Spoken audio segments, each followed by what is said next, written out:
Okay, so I think we're live. And we'll just wait a minute or two for more people to join.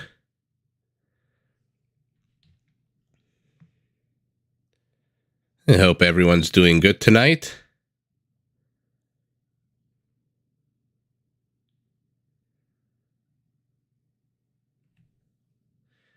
And as always, everyone do let me know if the sound quality, the picture quality, any issues.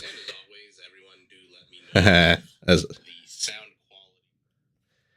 a little bit of a reverb there with my speakers should be gone now. Lots of playing around with settings, making sure that the internet...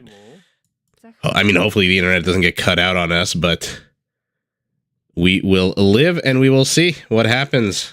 Not the end of the world. Technical difficulties left, right, and center. Seems fine? Okay, perfect. So I'll just start the game in a minute or two. Hopefully a few more people decide to join. And we'll take it from there.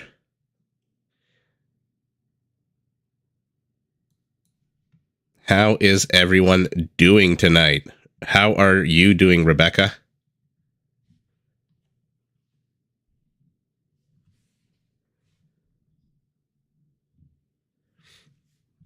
Okay, so I'm just going to start the game. People will join. This is a not really a best of anything. This is really just 4 games that... Oh, I don't know why it says MBL at the top. It should very much just say Hera. And we'll get rid of the clan names at the top as well. Doing good. Okay, good to hear. So again, not a tournament game of any kind. This is just a ranked ladder series of 4 games between these players. And yeah, let's just get started. We've got in our first game, Hera playing as the Blue Bulgarians, taking a stance against Vivi playing as the Red Huns. So let's take a look at the civs. Let's see what we can figure out. See if any particular player has any kind of advantage in the positioning of their bases. Huns, I mean, the first thing you know about, or rather not the Huns, what am I talking about? The Bulgarians. A pretty cool civilization. Lots of savings, lots of cost cutting. Their militia line upgrades are free. So just like the Turks, when they go up in age, their scout cav automatically becomes light cav, automatically becomes hussar. The Bulgarians are basically the same way for the militia, men-at-arms, etc. line. Blacksmith, siege workshop upgrades cost less food. Blacksmiths work twice as fast. Gotta love the Krepos mini castles they can place all over the map. And their unique unit is a twofer, basically a mounted cavalry unit. Once he gets knocked off his horse, lands on his back, he does become an infantry unit. Pretty decent overall unit, although if you do play Bulgarians, one thing you should note is they do have an upgrade called Stirrups, and it basically makes their cavalry, their mounted units, or rather just their cavalry, I should say, not mounted units like cavalry archers, but their mounted units do attack 33% faster. I like to jokingly say they turn Japanese because the Japanese, their infantry does attack 33% faster. But remember, if you're playing Bulgarians, the Conic is the slowest attacking melee cavalry unit in the game. And so you do want to get that stirrup, and ostrich being led to its death here by Hera over the hill and under the steeple. I forget what the children's rhyme is, but that ostrich will make it to the town center, will immediately get slaughtered, as will this adorable elephant. Poor little elephant with its funny tail. And then let's take a look at the Huns. Obviously, the first thing we all know about the Huns, take a look at the top of your screen, 200 population from the start of the game. Absolutely no need to invest in any kind of housing. Their cavalry archers get cheaper in Castle and Imperial, and their stables do work faster. Now, their unique unit, also a mounted one, except this one, instead of being a twofer unit that turns into an infantry, this one loves demolishing houses. I'm talking about the Tarkin, of course. And yeah, that is the Civ matchup we have today. These should be some pretty exciting potential for a lot of different avenues here. I mean, Bulgarians definitely can go cavalry, but with their Bilbo Baggins upgrade, I think it's called Bagains, Their infantry, or rather their two-handed swordsmen, can be incredibly tanky with extra armor. So a lot of different options we can go. Hi, your mom. Oh, God. You're driving. Okay. I feel responsible here. Do not watch YouTube, but please feel free to listen. If you're not watching, Hera is busy herding ostriches on the other side of the map. Vivi is starting to take the berries. By the way, my favorite berries in the game, the lemon bushes with the pretty blue butterflies.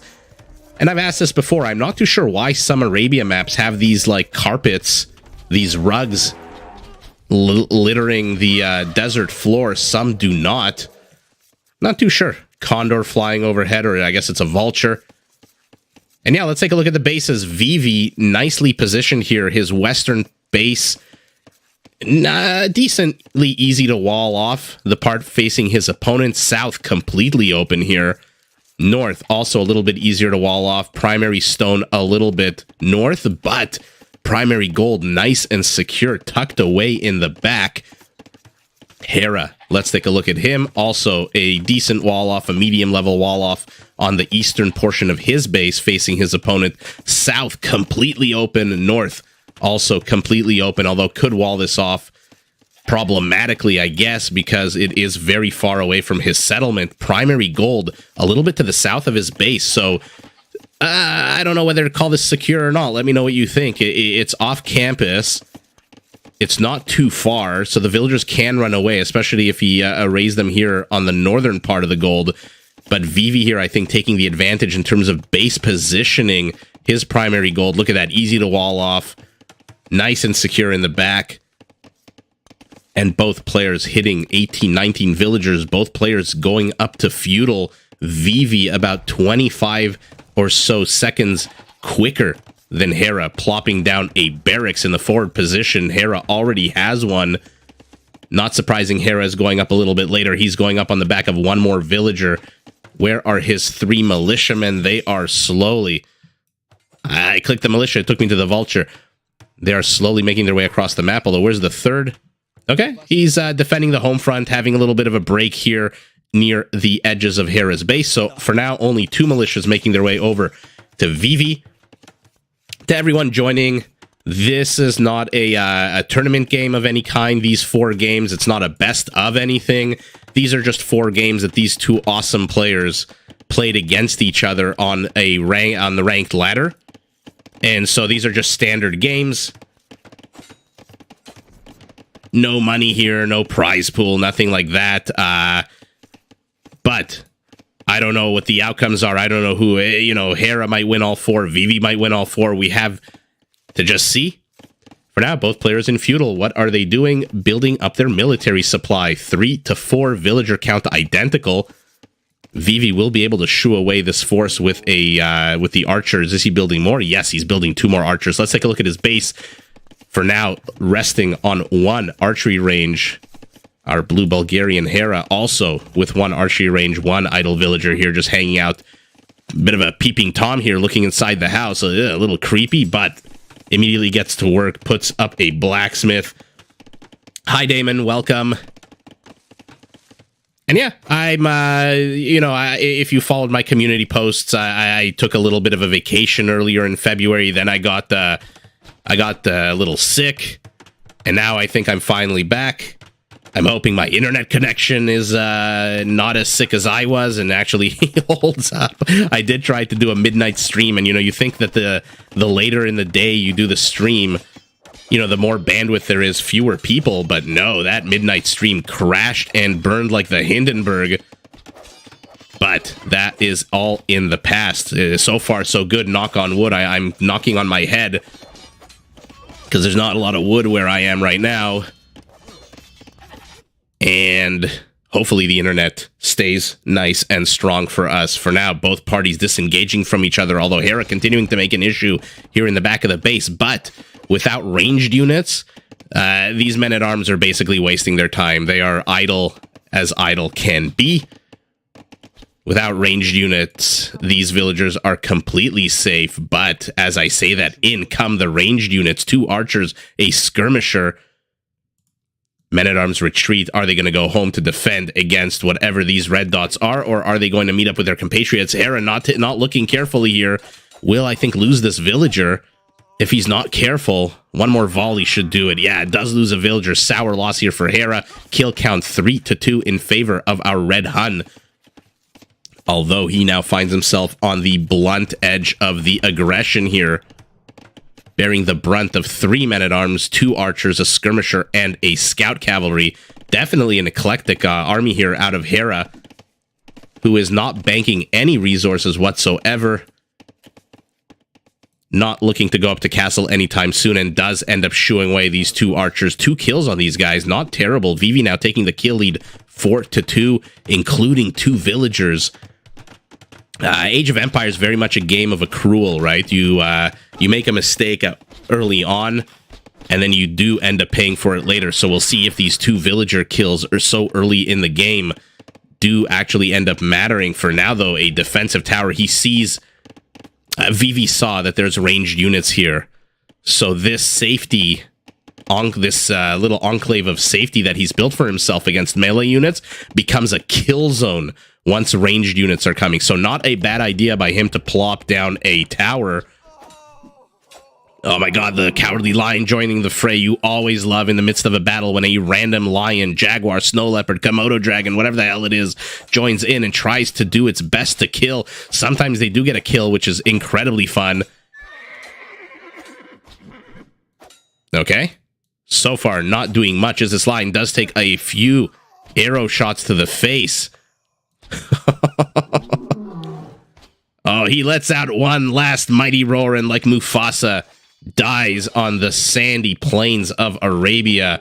4 of Vivi's archers, though, circling the back. Another red dot here. What are you? You are a scout cav.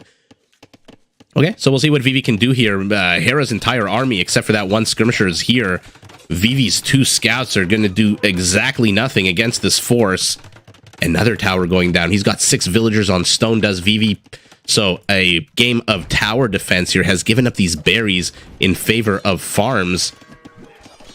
And let's take a look at the resources, see if anyone's banking anything. Hera, 400 food, almost 200 gold. Does look like he wants to go up to castle, placing down a very defensive tower here. Tell me what you think about the placement of this tower. Should it be here? Should it be here? A little here? Because it cannot defend these structures at all. What it can do, though, is defend this entire area of civilian population. Okay, Hera not paying attention or deciding to throw these men-at-arms away. 1 kill on that one before he does bite the dust, and now he's got to retreat with his, let's call them lackluster skirmishers. Maybe he could take an archer with 2 of them, even though one of them is basically on death's door here. And that's it. Both players are disengaged. Let's take a look. Hera continuing to bank 700 food. He is 100 food away from going up to castle. His opponent, look at the resources, nowhere close. Vivi exploding the population of villagers, his military, getting horse collar. He feels comfortable that there's going to be some feudal age aggression, that he has time before he goes up to castle. But Hera is going to very quickly disabuse him of that notion. These archers doing a pretty good job, but again, feudal age units, notoriously weak, notoriously terrible at actually killing villagers' units, unless the numbers are there, unless you get extremely lucky. And now Hera's clicked up. Let's see if Vivi notices the drop in the score on the bottom right, and himself starts banking more and more resources. Yeah, he's going up to 300 food. He's almost got the gold. Where is the secondary structure? Stable. Blacksmith. Okay, so the second he's got 800 food, which is still a while away, he should be able to go up to castle pretty quickly, and then we'll see what happens. For now, though, Hera's 1 minute and 45 seconds away. His opponent, again, nowhere near, continuing to build villagers. Vivi, if he's playing the long game here, he's playing the greedy game. 46 villagers to 38. Hera literally on a knife's edge here. We'll see what happens in a minute. Okay, he's getting what? Bloodlines, gold mining, scale barding armor. So our blue Bulgarian is going to choose to go cavalry. Not a shocker there. And now Vivi knows what's he knows what's what. Immediately plops down a massive construction undertaking. We've got 1 villager, 2 villagers, 3, 4, 5 villagers pulled off the production line. So even though he's ahead 10 villagers, he's really only ahead 5. Hera not caring a damn, even a little bit about the southern portion of his base. He knows that he's heading up to castle. He knows he's going to be there full 2 minutes ahead of his opponent. And we'll see what he can do with that advantage. We're 22 minutes into the game. Hera just hit castle. Does manage to catch out these archers. Should be able to get rid of this entire Hunnic attack force. Although they do have the high ground. But that won't matter. Scouts together with skirmishers do get rid of that. And now, Vivi has literally 0 army supply. But will the 2 minutes that Hera has as a time advantage be enough? Let's see. For now, monastery going down. We'll see if that's for relics. We'll see if that's for just supporting his units. Another archery range for our red Hun. Remember, once they hit castle, their cav archers do become cheaper. Vivi with 9 villagers on gold, so he should have a good amount of gold.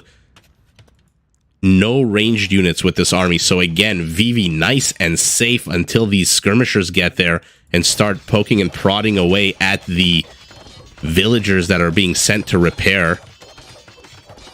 He's got to be so careful, but he's now 6 seconds away from castle himself. Hera has used this time advantage to do what? Upgrade his cavalry to light cav.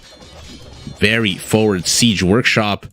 An exploratory expeditionary force here to the south, passing some camels, going to get attacked by a lion, no doubt, but the action firmly in front of Vivi's base. Now he has to contend with these 2 annoying skirmishers. Stone Gate attempted. Stone Gate failed here for Vivi, who now comes out with his knights and, yeah, Bulgarian Huns.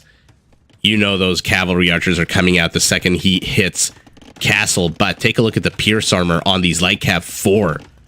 4 against 8. No additional bonus against light cav. So every shot from this cavalry archers take this HP from 80 to 76.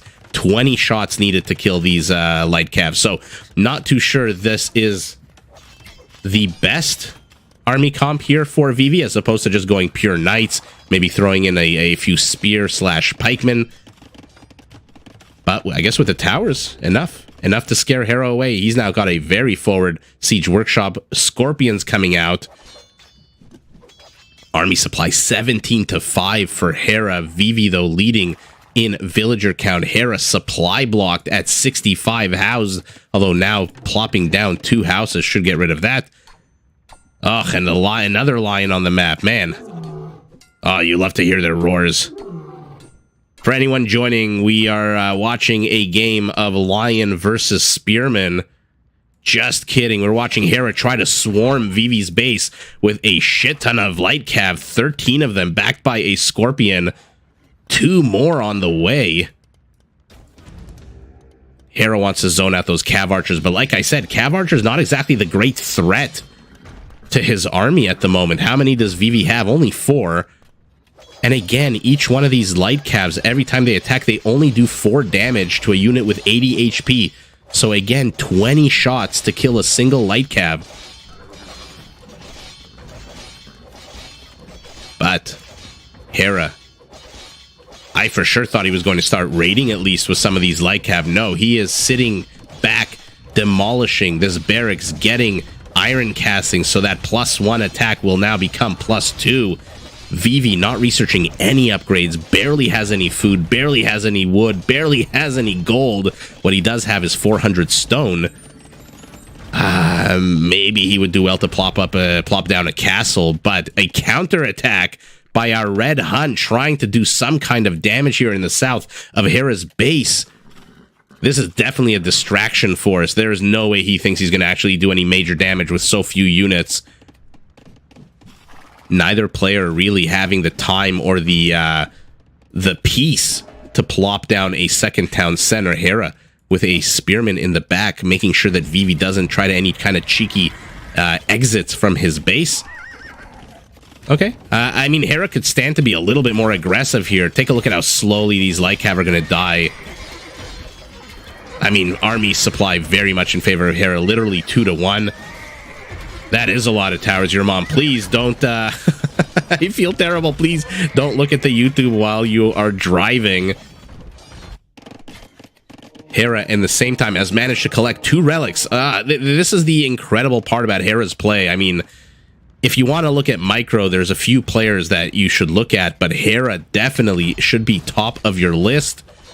In the midst of defending the attack at home, in the midst of putting on aggression, in the midst of building infrastructure in the center of the base and dictating the pace of the game, he has not only built the monastery as we saw, but collected 2 relics.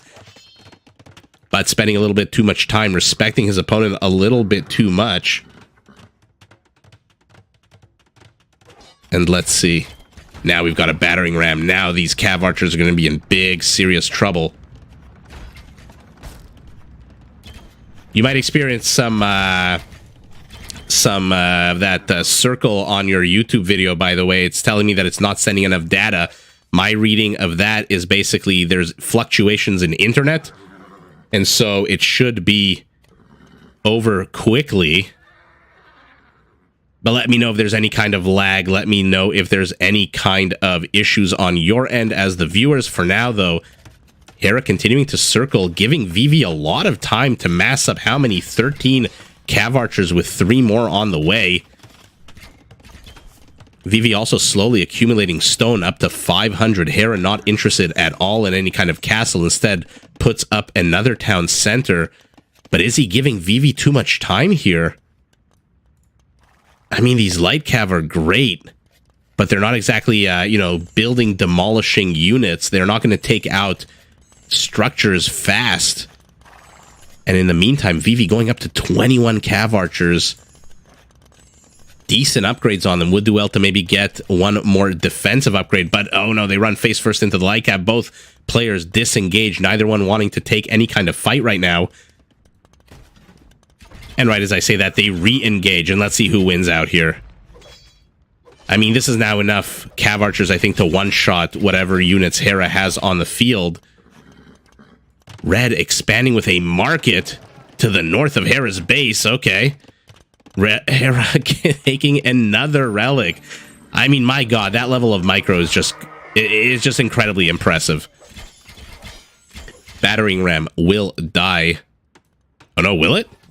No, it's not. It's not. The battering ram is now being escorted by Hunnic cavalry archers. Not too sure why he left it with 1 HP. Should see that he left it with 1 HP. Maybe he left it weak like that. No, never mind. I thought maybe it's a mind game. He left it weak to take up supply. But no, he decides to kill it. What is Vivi doing? He is lumberjacking without any lumber mill. The lumber mill is over here. The market is under attack, but what that means is now Hera's forces are split. And so knights and cav archers will take on knights, and yeah, they should win handily here, Vivi's forces. And now Vivi moving forward with how many villagers? 13 villagers. He wants to get this castle up. Hera, oh, you shouldn't let this castle go up. Exactly. Move in with your light cav. Coming in from the north. Let's see if he decides to attack the villagers or if he decides to attack the cavalry archers. 3 scorpions should do a good amount of damage. And Vivi taps out. Interesting.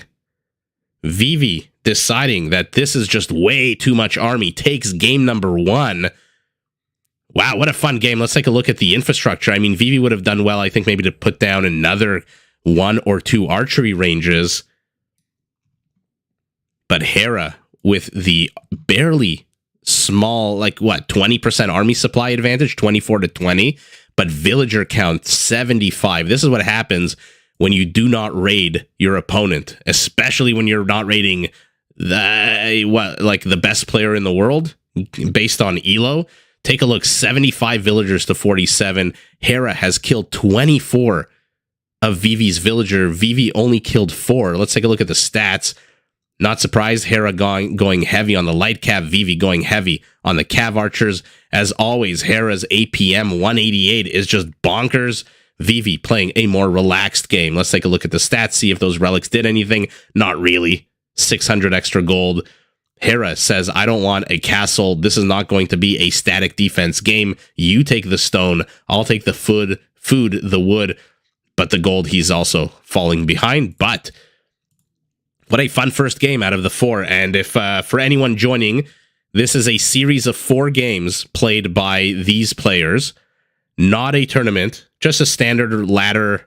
I guess they agreed to play each other 4 times. Game number 1 goes to Vivi. So let's do this. This is, see, it's not a best of 4. I don't know what any of this means. I'm just going to write best of 4. Even though that makes no sense. You can't really have a best of 4. Hera takes the first game. And let's see that. Let's take a look at the next one. So the next one we have also on Arabia. What a fun game. Now we've got Hera playing as the red Italians to the south, Vivi as the blue Franks to the north.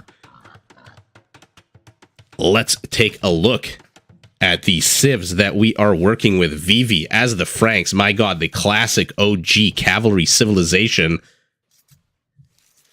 Excuse me, they're knights. Extra line of sight. Stables can be upgraded to work faster. And the best part about the Franks, for their cavalry, starting in feudal age, all of their mounted units get 20% more HP.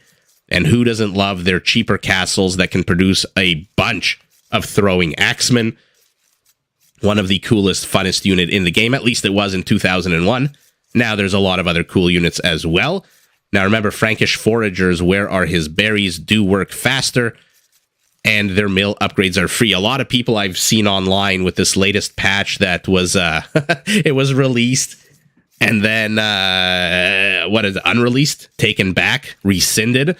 A lot of people were upset that the Franks, yet again, escaped nerfing. A lot of people on Reddit have a lot of opinions, and so that is what is going to happen here. Franks untouched.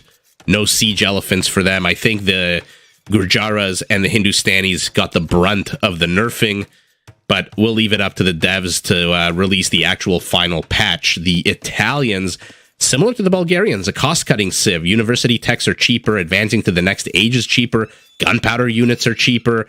And they've got a few cool unique units. The Genoese crossbow is a foot archer with a good attack bonus against cavalry. For Hera, playing the Franks, the quintessential OG cavalry civ, might run into a trouble if he lets Vivi get up a castle or two. Their other unique unit, the Condottiero, quick-moving, tanky infantry unit, basically designed to kill gunpowder units. It does come with a big attack bonus against them and also added bonus armor against them. So, all Italian foot archers, by the way, except for skirmishers, and their Condottieri, can actually be upgraded to get even more armor, which makes them super duper tanky. And like the Goths, the Italians can train their unique unit in their barracks, but unlike the Goths, they don't have to pay for that. They don't have to research perfusion, or rather anarchy, sorry. For the Goths, it just happens automatically. Today, we've gone from sheep to pigs. Look at their adorable bandanas. Let's take a look at the bases, see where the players have spawned. Hera at the top. This is basically an open base here. I mean, he's trying to wall off the front portion with his secondary gold, but this is so far away from his town center. How is he even going to defend this? These villagers on wood, by the time they get here, this structure, this wall off will take a lot of damage. An incredibly annoying water, otherwise known as a lake, placed in the forward part of Hera's base. I absolutely hate these because I always, almost always, miss the wall off. You can build one palisade here, or you can just build a house. We'll leave it up to Hera if he wants to wall that off. For now, though, trying to steal one of his opponent's pigs, does lame one of the pigs, and takes 2. This is incredible. Incredible play here. Vivi desperately trying, does get 1 pig back, reclaims the pig. By the way, if you guys have access to online streaming, there is a TV show that my wife and I absolutely love. It's called Pig Royalty. It's about this Shakespearean struggle between 2 families that raise and show pigs in the U.S. The drama is high. The pigs are adorable. and the characters are just bonko. So super fun show. Highly recommend Pig Royalty to anyone who watches this stream or anyone who listens. For now, though, Hera defending himself against Vivi's aggression. Vivi does lose his scout, gets walled in by the quicker reacting Hera. And let's see how the game progresses. Let's take a look at Vivi's base. My god, this is just a completely open base. Both of these players basically open. Wall-offs are going to be very hard to accomplish here. Vivi's gold very much in the forward position. Hera's much more secure in the back, very close to his town center. So he's going to be able to mine this gold basically with impunity, although Vivi's starting to wall off. Will do well to take this entire hill so it does not fall into the hands of his opponent. Hera here, moving forward, is 20 seconds away from feudal. Vivi only about 20 seconds behind. So we'll see what Hera can do with his advantage going on the back of fewer villagers, only 17 to Vivi's 19. The problem for Vivi losing that scout, take a look. He's got 0 map presence. He's got 0 map vision, and you're playing against Hera. I mean, he would do well the second he hits feudal to get some kind of unit out. I maybe not a scout, that's a lot of food, but definitely a spearman, definitely a skirmisher, definitely something. Hera does uncharacteristically take a little bit of fire, archery range going up, and here comes the spearman to shoo away the scout. Oh no. Hera's reaction time, just incredible. Absolutely incredible. Did you see that last minute move away from the spearman? That's pretty impressive, as was the wall in to get Vivi's scout. Okay, Hera continuing to circle, getting a shit ton of information. Take a look at this. He's basically seen the entirety of his opponent's base. What is his opponent seen? Look at this: a lumber camp, a mill, and and houses that are no longer there. Incredible here. Hera moving forward with more and more scout cavalry. I see blue dots streaming across the map. And let's see what he can get done with these. That's a lot of spearmen out of our red Italian, though. Should be able to shoo Hera away unless Hera just runs a circle around his opponent, which is exactly what he does. Spearman moving forward towards Hera's base with some archer support. One archer, one skirmisher. Another skirmisher tries to reinforce, but Hera, too quick again, evades the spearman that's sent to kill him. Oh, you gotta love the reaction time as these high elo players. I mean, I would probably be looking at a screen somewhere else, fanboying out over a bunch of berries, and then look and wonder, hey, where the hell's my scout? Not realizing that, Vivi wisely sent one spearman back and just took out that scout. For now, though, Vivi circling the northern portion of Hera's base. Hera circling the southern portion of Vivi's base. Neither player really getting much done here. Hera, I don't think, can really engage into anything that Vivi has right now. Oh, it does take one poke from a spearman, does Hera. But at home, I think he's nice and safe. Although if Vivi moves south here, there's a bunch of exposed villagers. For now, though, he is not. Oh, yeah, right as I say that. Will he go left? Will he go right? Which way for the red Italian player? He has gone right, so he is going to discover. Let's take a look at his vision as it happens. Yeah, he's going to discover these villagers right away. And nothing really Hera can do about this with 3 spearmen. Hera wisely choosing to use his skirmishers, at least temporarily, to kill that archer, and then hopefully the spearman. For now, though, neither player really wanting to engage into the other. Neither player really sure how an engagement would turn out. Hera with the numbers, but spearmen, I mean, poking and prodding away, taking away Hera's HP is never bad. And now Vivi decides to sacrifice the 2 skirmishers so that his 3 spearmen can run away, starting to bank a good amount of food. Hera not banking much of anything. Although, again, right as I say that, the food count does go up. Gold for either player, non-existent. Although, again, right as I say that, the mining camp goes down for Vivi. And 6 villagers here immediately moved to gold. So Vivi Looks like he's interested in starting to accumulate resources. What the hell was that? Whoa, this is an opening?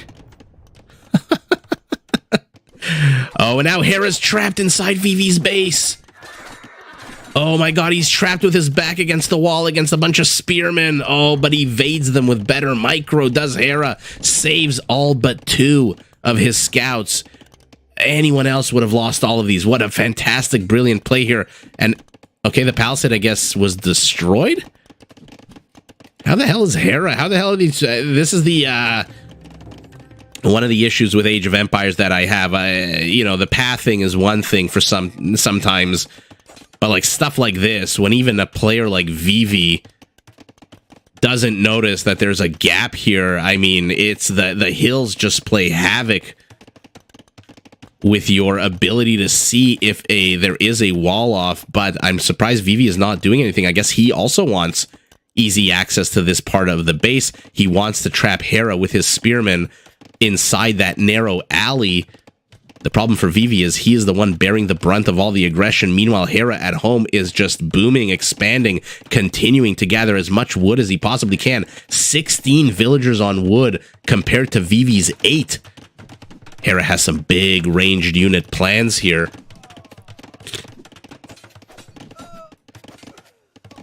Let's see what happens. We've got a big fracas here next to the tower that's trying to get up. 70%. Should get up. Hera taking a pretty bad engage here in the inside of Vivi's base. This is exactly why Vivi left this part of the base open, I suspect. And now Hera disengages, goes home, although does a U-turn, tries to get a spearman, tries to get a scout cav. Will get both of them, I believe. No, scout cav does survive for Vivi with a massive 4 HP, takes a spear to the face and dies. And now Hera's just swarming 8 army supply to 4. Villager count basically identical. 48 for Hera, 38 for Vivi. Or rather, 40 for Hera. I don't know if I said 40 or 48. It is not 48. But Hera now has no more avenues to engage into Vivi's base. We've got a tower to the east. We've got palisades, structures, and wall-offs to the west. The players disengage. We are seeing a lot of feudal aggression out of these players. Both players continuing to build army. Hera pumping out scout cavalry. Vivi pumping out scout cavalry and spearmen. Vivi takes a terrible trade. Hera takes the high ground, kills basically half of Vivi's army. Vivi knocked down to 3 army supply, replenishing very slowly, but you do not want to start wasting your scout calves. Oh, didn't even get the skirmisher. Stays alive with 2 HP. That scout cav is basically useless. And let's take a look at resources here. Vivi, 600, 700 food, 100 gold. We know what that means. He wants to rush up to castle. Hera, nowhere close. 100 food, 75 gold. He is building 3 more scout cav. He wants to end this game while he is in feudal. He wants to swarm over his opponent with scout cavalry. And you know what? It just might work, to be honest. But scout cav will be taking a lot of archer fire, rather arrow fire from the town center, from the tower here. Skirmishers falling to tower fire, scouts falling to tower fire, and spearmen.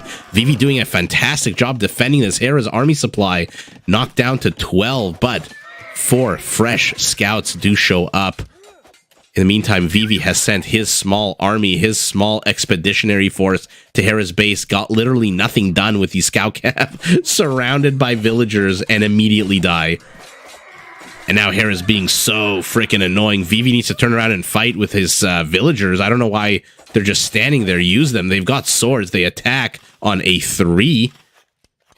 Any little bit of damage helps. And now Vivi has completely repelled Hera's attack. But Hera, deciding to double down on being annoying, brings a forward watchtower to Vivi's woodline. Wants to knock him off of it. This is also a lot of villagers out of Hera. 13 villagers? He does not have a single villager on stone. This is the only tower he can build right now. Does he have a market? He does not even have a market. Okay. Oh my god, Hera moving in with his villagers, trying to attack Vivi's villagers, decides against it, runs away.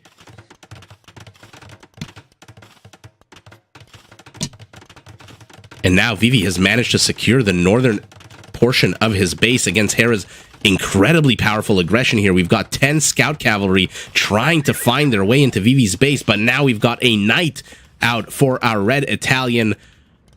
Things are not looking good for Hera right now. He's starting to bank some food, but he's got absolutely no gold. However, 19 villagers on... No, sorry, guys. I am absolutely looking at Vivi's. Hera's got 550 gold, but what he doesn't have is food. 71 food only, but 22 villagers. Give him a few minutes, he'll get to the 800, and then he'll click up the castle. For now, though, he's trying to be as annoying as possible. Kill count, despite the fact that Hera's been putting on all of the aggression, the kill count is in favor of Vivi here. Although Hera does now finally get a bit closer with another civilian kill, but a civilian kill for a scout cav, not a good exchange in terms of resources. Vivi walling himself off for stone. He wants to build more and more towers if he has to. Hera moving in. Let's see what he can get done with these scout cavalry. I mean, they've been pretty ineffective in the kill count department, but pretty damn effective in the idle villager department. They have managed to distract Vivi significantly to the point where, look at this, Vivi is just look at this, what do you even call this? There's just structures on top of structures on top of structures. Vivi has no room to move. He's been so busy defending himself. Hera finally getting a market. We'll see if he decides to buy some food once this is up. Keep an eye on the left side of our screen and see if he wants to buy food. There he goes. Buys 300 food, 200 food, 300 rather, and immediately clicks up to castle. And now he's back with his scout cav. Did not learn his lesson, did Hera. Villagers, great reaction time by Vivi. Immediately garrison inside the tower. Scout cav, though, again, like I said, not really getting much kills or many kills, but being as annoying as AF, honestly. And now Vivi returning the favor. He's got to be careful, though. Early Castle Age Knights are incredibly weak, incredibly susceptible to town center fire, especially when it's fully garrisoned like that. Now Vivi is defending with the stronger units than Knights, but Hera just has too much. I mean, 6 scout cavalry will surround a Knight. He might lose 1 or 2 given their HP, but that Knight will go down. Tower full of 5 idle villagers for Hera. His villager count is falling 43 to his opponent's 49. Spearmen not going to do as good a job against Knights as their later game counterpart. Is this open? Did Vivi forget to wall this part off? Okay, Hera has not noticed. Otherwise, he for sure would have engaged into this kill zone, gotten 3 of these villagers. Vivi, very aggressive gold mining here. Town center going up for him. Okay, so he wants to be able to get that gold with no issues whatsoever.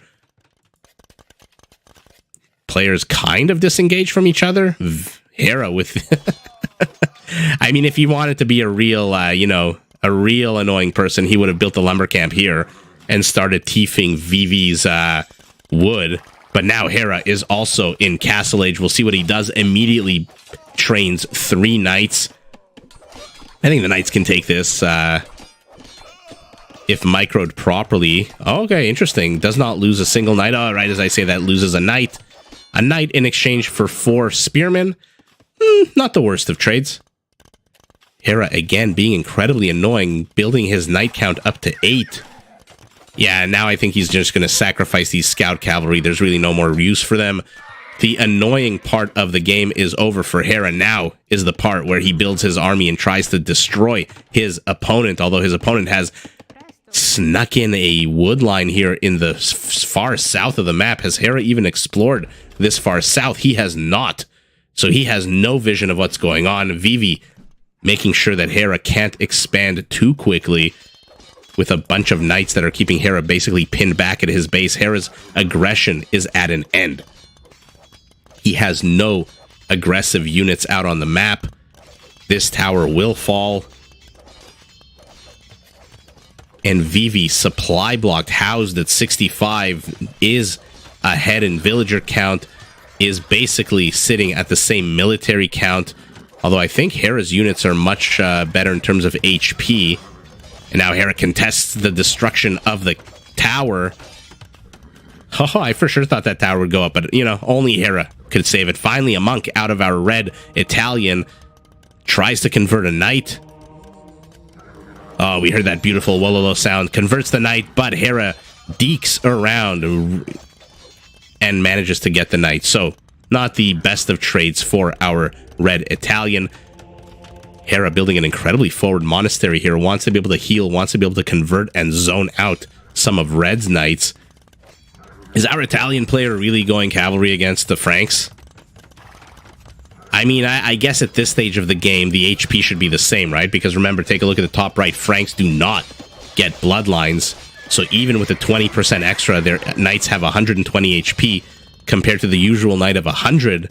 Plus bloodlines gives them 20. So the HP is identical. So at this point of the game, I guess going knights against Frankish knights is viable. But later on, if this game continues, and I hope it does, not exactly the most viable of options. Vivi, 23 stone away from being able to put down a castle. Once that happens, Genoese crossbows should make their appearance. Where is his stone, by the way? I don't know where it is. For now, though, the castle is going up. Oh, here it is. Oh, yeah, exactly. It's the part that was kind of semi-blocked off. I've never caught this live yet. Hi, Chester. Welcome. For anyone joining, this is not a tournament or a set of best of anything. This is just 4 random games that these two players played against each other on ranked ladder that I just managed to catch. 2 fantastic players, obviously, need no introduction. Does get a convert. Our red Italian, somehow Vivi has managed to stave off all of this aggression. Hera now running away. His knights are battered and bruised. Look at the HP. 450 to 760. Yeah, get that tower. Come on, get... Did he just... No, I thought he deleted the tower, but no. The castle killed it. But yeah, finally, Genoese crossbowmen out. Take a look at their bonus against cavalry. 5 will, of course, go up if we get to see the elite version Hera plopping down a second town center. Our red Italian with his 3rd getting more stone. He desperately needs castles. He needs to start pumping out Genoese crossbows yesterday. Hera, though, discovering this little lake here as well. Remember, Genoese crossbowmen, not the most expensive unit. I think only 40 gold and just a little bit more wood than that. Parties disengage. Hera's very aggressive monastery is coming under fire with the 1 relic inside. Would do well to maybe... What's the terminology? You don't ungarrison a relic. You, what do? Release it? Unhouse it? And now we've got Italian light calves streaming in, but they run face first into an ambush of blue Frankish knights. Okay, we've got our first monk tech out, Sanctity. So where are his knights? His monks. Once that, in 4 seconds, you'll see the 30 HP will become 45. That is what Sanctity does. Adds 50% more HP to knights. Oh my god, I'm saying knights again to monks. I've got knights on the brain because the screen is basically just full of red knights, blue knights attacking each other. Monks dying left, right, and center. Converts attempted, converts denied. Genoese crossbowmen moving forward. You might want to support these with something. Does get a convert. We've got 3 converts by Hera. Takes the entire Genoese crossbowman army from the Italian player. Turns it into his own. Oh my god, what a fun little battle here in the center of the map. Castle not doing much, attacking this monastery. I don't know who takes this. Let's take a look at the HP on these knights. Oh yeah, Hera's HP is double that of our red Italian. Plus, he's got these Genoese crossbow. Where the hell are these guys going? Pathing here, or at least the set points here for Vivi, not the best. And now he's attacking the monastery with his villagers. The civilian population has been conscripted. Will he lose the knight? He will not, but a second? No, another attempted convert. Oh, light cav going straight for the monks. No? Oh god. Vivi is missing a few opportunities here to... Oh lord. Silas, welcome. I appreciate the compliment. I'm glad you could join us here for this live stream. Vivi, I think, missing a few opportunities here. The bad set points for his units, missing the monks with his light cav, allowing 3 of his Genoese crossbowmen to get converted, which I think turned the tide of the battle that happened here. And now a second castle going up for our Red Italian. What is he producing? Military supplies still deceptively identical. Hera, though, swarming with 1,000 HP of knights here. Again, Genoese crossbowmen, you know, ranged units are ranged. You don't have to move them right next to the unit it's attacking. He could have stayed here like this guy. Take a lesson from this guy. We'll call him Greg. Take a lesson from Greg. Just hang out in the castle defensive zone. But now Hera's in trouble. He's got 2 castles, but I'm going to whisper so Vivi doesn't hear me, even though this game, I think, was played like, what, 4 or 5 days ago. There's a castle coming from the backside. Oh, God, not a lot of villagers, only 7. I bet he wishes he was Sicilian, could produce that in no time. But Vivi, tech switching to the Genoese crossbow. This is the Achilles heel of the Knights of the Frankish cavalry with their giant shields. I think they're called Pavice, which is the name of the upgrade. Pavice. Second castle going up for Hera. Remember, Frankish castles do cost 25% less. Why are you retreating? Okay, I mean, they're definitely missing a lot of the shots that they take. Ballistics finally being researched here for our Red Italian. The monk, where the hell are you going? Like I said, Vivi making some uncharacteristic mistakes here, allowing this castle to go up sight unseen. Would have done well to maybe put an outpost here, a house or 2 to some kind of spotting structures, but he has the 3rd castle first, and he's going up to Imperial. He will be an Imperial in 2 minutes and 50 seconds. His opponent, Hera, basically has no resources. He's got 100 food, 160 gold. These knights, again, are not going to do well against the fully garrisoned town center, although, right as I say that, Vivi, for some reason, ungarrisons all the villagers. Take a look at how much damage the town center does to a knight. It's ridiculous. It's absolutely ridiculous how much damage and how little damage knights do. Vivi will reach Imperial Age first, which, of course, we all know means he'll get his Trebs out first. What is he researching? Fervor. Where are his monks? 7 monks out on the field are going to move 15% faster than Hera's monks. Okay, castle's continuing to attack a house, so I'm glad Hera decided to invest 488 stone to attack this one incredibly useless house. And now Vivi is roaming the map looking to get... these are so much better when they're upgraded. Genoese crossbowman a minute away. Will he go Trebs? Will he go elite crossbows? Vivi can do this. It seems like he's turned the tide. Hera was incredibly aggressive. Tay, I don't know if you saw the earlier stage of the game. Hera was basically swarming all over his opponent. Oh, and now, let's see if Hera sees any of this. No, he does not. We'll see it once it starts going under construction. And now, Vivi, returning the favor, says, you dropped a castle on the edge of my base. I am going to drop a castle on the edge of yours. But a defensive castle going up for our blue Frank. The question is, what the hell does he have to contest these Genoese crossbow? The answer is nothing. The answer is the second Vivi hit Imperial.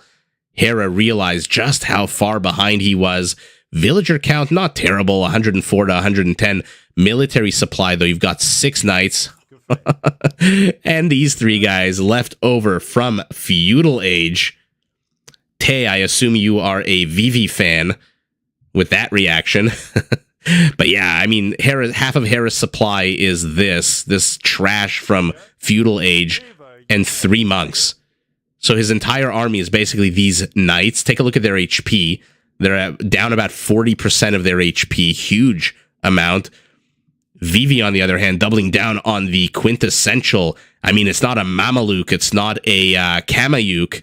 But it definitely is a knight killer. Take a look. +5 attack against cavalry makes these guys attack on a 13, which is incredibly impressive. Hera tiefing lumber with the side castle. Unfortunately for him, there was nothing here.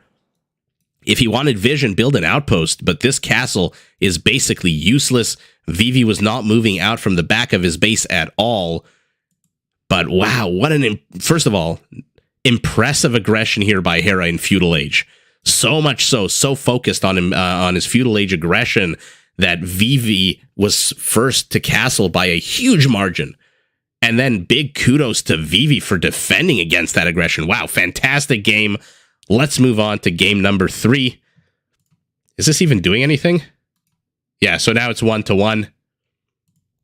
I don't think I see that anywhere up top, by the way. Ooh, we've got a Mesoamerican war here. Incas against Mayans. Let's see how this goes. Yeah, Vivi needs some more wins. We all need some more wins in life and in Age of Empires. I didn't mean for that to sound so depressing, but in any event, Vivi here playing as the red Incas against Hera playing as the blue Mayans. Incas, one of my personal favorite civs. They're basically the quintessential counter civilization. They've got Kamayuks to counter cavalry. They've got slingers to counter infantry. They've got very impressive skirmishers to counter archers. Plus, they can give a bunch of their units, the Eagle Warriors, their Kamayuks, their slingers, extra armor. And their economic bonuses are great. They start with a free llama, which, by the way, you can use to scout and then eat. Their buildings are cheaper in terms of stone. And the most annoying thing about them when you're playing against them is these houses, 10 population instead of the usual 5. So take a look at the beginning of the game. Vivi is 7 out of 25. Hera is 7 out of 15. So this saves you a bunch of wood in the earlier stages of the game when wood becomes incredibly important or villager allocation becomes incredibly important. You need fewer villagers on wood, which allows you to put more villagers on food, or alternatively, you can just save up your wood and build a bunch of ranged units. And in Castle Age, these guys, these villagers that are busy hacking and hewing at this poor, innocent Bambi, do benefit from blacksmith upgrades for infantry, and they get all 6 of those. So these will pack a punch, similar to the Spanish villagers that, are, I would call them almost paramilitary. Mayans, though, also an incredibly fun, incredibly powerful civ. Instead of being a kind of a jack of all counter trades, these guys push you towards archers. Their skirmishers can also, by the way, be upgraded, except instead of no minimum range, they shoot a second javelin, albeit a weaker one. And their foot archers, except for skirmishers, do get progressively cheaper. So think of the Goths with their infantry, how they get cheaper as the game progresses. Mayan archers, foot archers, get cheaper all the way up to 30% in Imperial, which is great because their unique unit is none other than the infamous plumed archers, second fastest, or rather, the fastest foot archer in the game with a very small attack bonus against infantry. Now, your walls are 50% cheaper, although, to be honest, I have never seen a Mayan player, how do I put this? Not a Mayan player, because the Mayans, I think, are extinct. A player playing the Mayans, I've never seen him or her use that 50% wall bonus to create stone walls. I mean, you have ranged units that are fairly, ranged units, probably the flimsiest units in the game compared to cavalry, infantry, and siege. And they're, flimsy for a reason, logically. But you want to defend them behind a bunch of walls is always a possibility. But I've never seen a Mayan player really use that bonus to their advantage that well. But by far, my favorite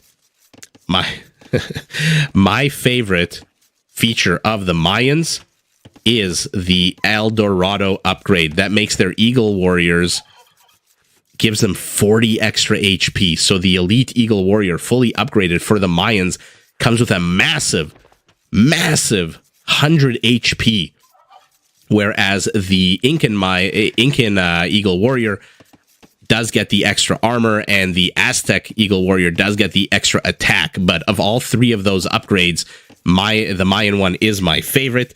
Their resources do last 15% longer, which gives them a big, serious advantage in early game. And they do start the game with 1 extra villager, but 50% less food. So, pretty cool matchup here, I would say. Huge advantage, yeah. Yeah, Nathan, I agree completely. And that's why I said the El Dorado upgrade here. You know, if he was playing against the Aztecs, if Vivi was the Aztecs, I would say maybe that extra attack that they get in their unique upgrade maybe could counterbalance the 40 extra HP, but, you know, having a little bit of extra armor here on your Eagles, I mean, unless you're massing 40 Eagles, Fabric Shields doesn't really, in my opinion, counter the 40 extra HP. In any event, let's take a look at the bases. Vivi completely exposed to the south, completely exposed to the east. This is basically an open map for him. Primary gold, though, nice and secure. Already 8 minutes into the game, mining gold is Vivi. Hera, also completely open to the west, completely open to the north. Primary gold in more of a forward-facing position, also starting to mine gold, is Hera.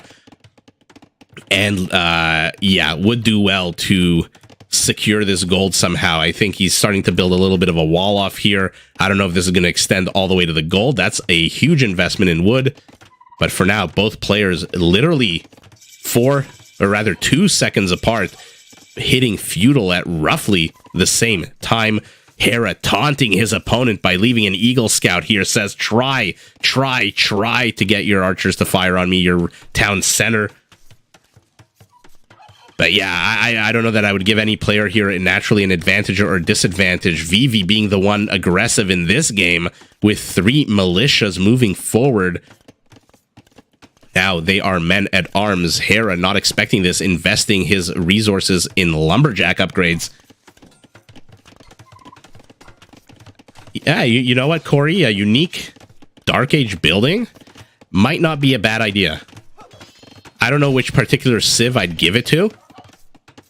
But I think the Meso civs might just make him too powerful, right? I mean, you've got the Mayans with the resources that last 15% longer. You've got the Aztecs that start with a free llama, so 100 more food, etc. Their houses support 10 population, which saves them wood. And the Aztecs, I think, initially start the game, their villagers do carry 3 more of whatever resource they are mining or cutting down or collecting. So I wonder if an early game Dark Age unique building would just be way too powerful and make them just OP. Oh, this is the problem here for Hera. He's walled himself off from the melee units, but has created a kill zone for this archer. He needs to desperately get rid of the archer, and that's exactly what he does with this Eagle Scout. Has to be... Oh. I said has to be... Oh, getting a unique skin.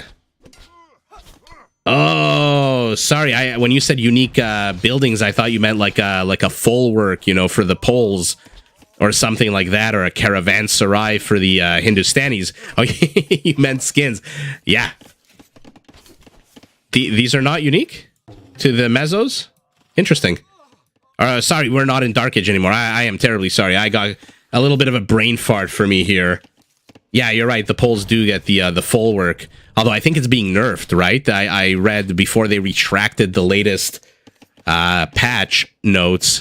I think the full work went from 10% automatic food, like it adds 10% of the farm's value to your coffers. I think it's now down to 8 or 7. I didn't write it down. I will make a video once the patch is actually released.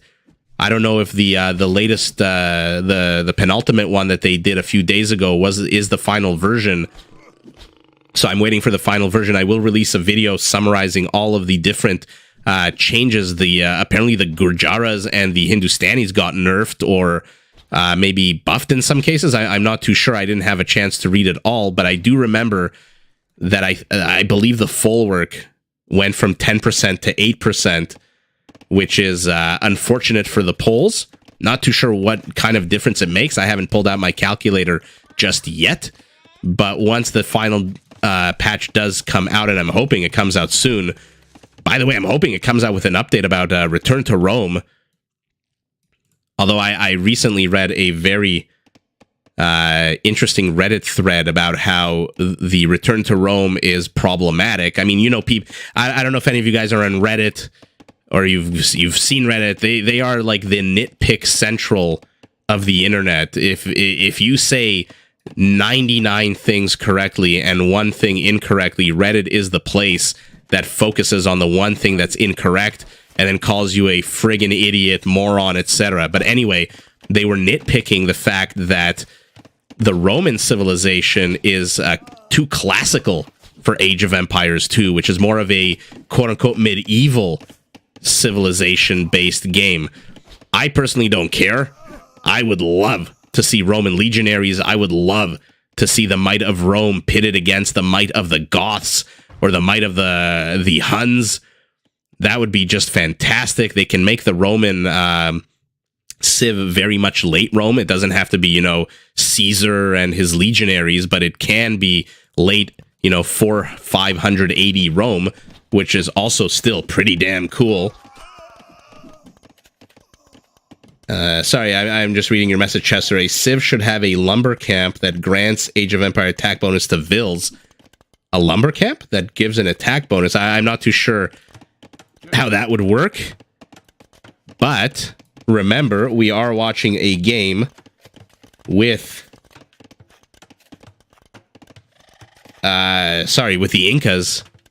And so their villagers starting in castle will benefit from blacksmith upgrades. But he is nowhere near castle, our red Inca. He is banking no food. He's got 300 gold. He is pumping out military 10 to 8, villagers 40 to 35. Hera, though, a minute and 45 seconds away from hitting castle. We'll see what he does.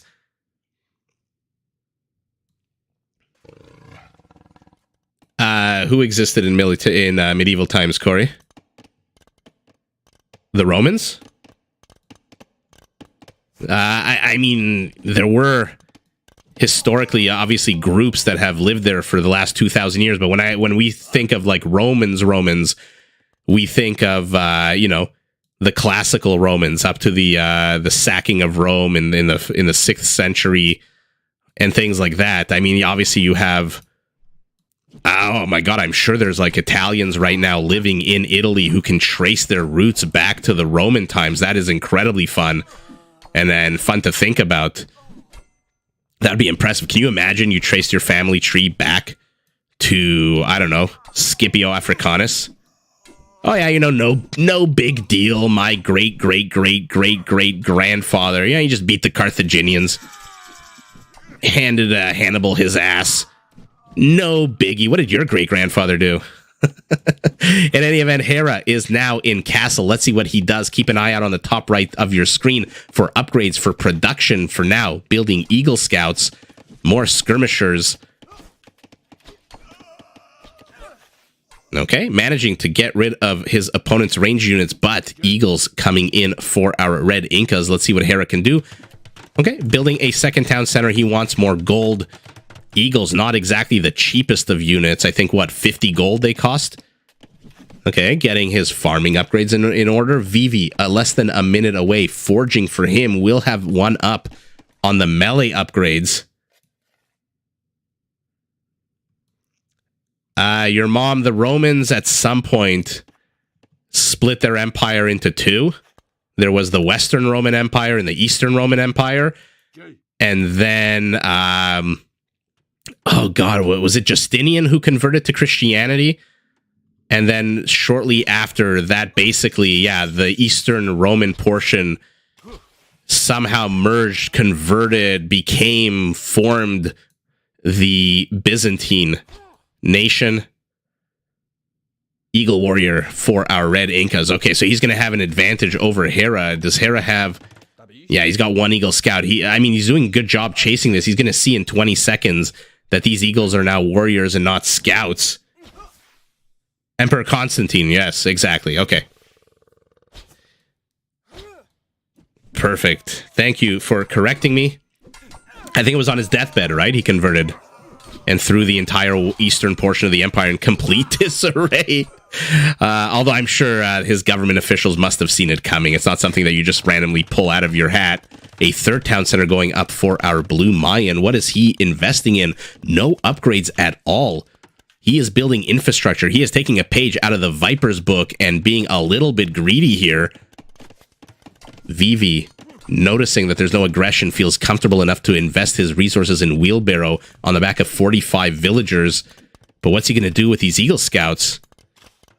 Vivi's got no... Hera's got no army supply. He's got 2 army supply. He's building militia. Okay. I guess that's a response. No range units means that these houses will be perfect for blocking off the Eagles. Get inside your town center. Start firing. Oh, God. Come on, get inside the town center, Hera. What is this? A very aggressive siege workshop out of our Incan player who continues to stream units. Army supply is literally 6 times bigger for our red Inca, who is now moving in with slingers, 2 villagers, and a very irate jaguar. What is the jaguar going to do? Oh, he's chasing the slinger. Lucky for the villagers. Now they can start constructing. Okay. This game is so funny sometimes.